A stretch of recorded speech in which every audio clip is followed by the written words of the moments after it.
The Nomad Book Club destination for April is Turkey.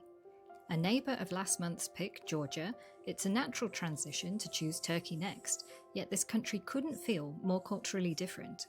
Sitting at the crossroads of Europe and Asia, Turkey's clash of East meets West offers a multitude of stories to discover.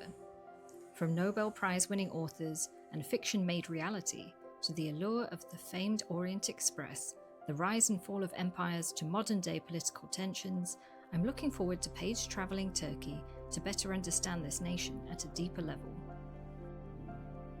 One of the biggest Turkish writers to know is Orhan Pamuk, who won the Nobel Prize for Literature in 2016. One of his most famous works is The Museum of Innocence, a story of obsessive love and the passage of time. He even built a real Museum of Innocence that you can visit in Istanbul. The novel tells the story of Kemal, who falls in love with a woman named Füsun, but is unable to marry her. Kemal collects mundane objects that remind him of Füsun and constructs a museum of memories. You can gain free entry to the museum if you bring a copy of the book, which has a ticket printed in the 83rd chapter. Istanbul has many cozy bookshops, but finding a good English language section can be a challenge. These are my top 3 bookstores for English books, starting with Minoa, specifically the Pera branch, which is one of the most beautiful bookstores I've ever visited. It's also what I call a triple threat: books, coffee, and cats. There's a cafe, a bar, an English language book club, and a resident kitty that meanders the bookshelves. Next is Istanbul Kitapçısı, which has several branches in the city close to the water. If you like your books with a cup of coffee and a riverside view, this chain is for you. The English language sections are well stocked, especially with Turkish writers and books about the country. My final pick is Homa Kitabevi, which also features a cute cat. This bookstore has an amazing variety of English language books, plus wrapped blind dates with a book packages, in case you prefer a surprise. This week I finished The Bastard of Istanbul by British-Turkish author and essayist Elif Shafak. Shafak is one of Turkey's most prominent contemporary writers, known for her rich storytelling and exploration of social issues, so I was really excited to read her work. This novel explores the complex relationships between generations of women in a Turkish family and what exactly it means to be a woman in Turkey. Some women characters wear a headscarf, others favour piercings, tattoos, and miniskirts. Some are pressured into marriage, while others make abortion appointments. This book also tackles the taboo subject of the Armenian genocide and its impact on the Turkish psyche. This was a fascinating read that helped me better understand Turkish women's experiences, as well as the dark history that hasn't yet been reconciled between Turkey and Armenia. I know this is weird, but did you see Murder on the Orient Express? The new one? Or the old one? I haven't seen either one.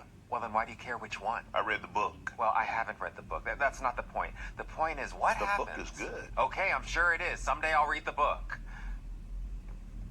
Although not exactly Turkish literature, I can't talk about Istanbul and not talk about the Orient Express, which had a terminal station in the city. This famous train has inspired many works of fiction, including Agatha Christie's Murder on the Orient Express. Christie actually wrote this Hercule Poirot novel in room 411 at the iconic Pera Palace Hotel in Istanbul, which also has relics of the original Orient Express train. It's impossible to visit Turkey and not come across the face and name of Mustafa Kemal Atatürk, the founding father and first president of the Republic of Turkey. You'll see his likeness everywhere, from museums, such as the museum room at the Pera Palace in Istanbul, where he regularly stayed, to flags and signs all over the country. One fact I learned about Atatürk in relation to literature is that he is responsible for the modern Turkish alphabet.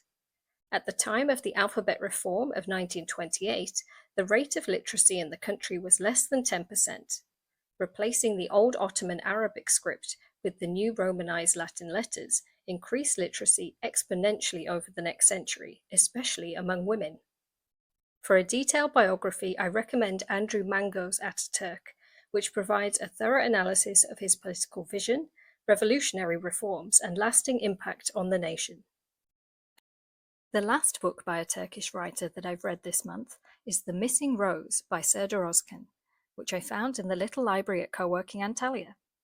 This short novel is about a woman who discovers she has a twin, their parallel lives, as well as the lives we choose to lead and the lives we don't. I love the references to The Little Prince and Jonathan Livingston Seagull. On the covers, you can see the many celebrated translations and praises from readers all over the world. It's time to leave Turkey, but not without first saying goodbye in the most Nomad Book Club way possible, by leaving a book for the next page traveler to find. This time I wrote my note in Elif Shafak's The Bastard of Istanbul with a pen I got from my stay at the very literary Pera Palace Hotel. Can you guess where I'm going next? Here are a few clues.